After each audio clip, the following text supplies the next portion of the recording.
Well, people do have to go to a psychiatric treatment center for days and weeks, but some are there for months, and I know people who've been there for a year. And what it is that this illness is so difficult to treat because it's a chemical imbalance of the brain. We're not talking about going in with a cut or even something such as diabetes, where a lot of people know how to treat the illness. Each person has the same symptoms, but the way they respond to medication and treatment are different.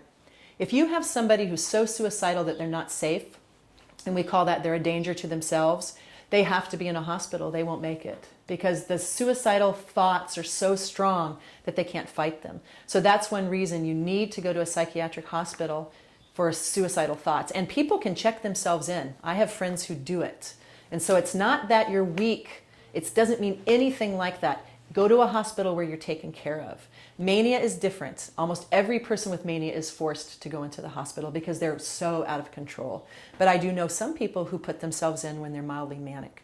So a psychiatric ward does many things. It's calm. What kind of pictures and colors do you see in a psych ward? You don't. It's white. There is a reason for that. Everything is very, sort of systematic there. Your dinner comes at the same time. The nurse comes to give you your medication at the same time, and it calms you down.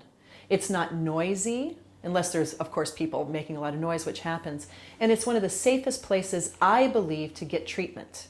Now, you need to have a plan, of course, when you get home, but I fully believe in psychiatric treatment at a hospital. It is the same thing if you went in, if you got a terrible burn, or if you had pneumonia. It is a safe place, and I highly recommend it. It's nothing to be ashamed of.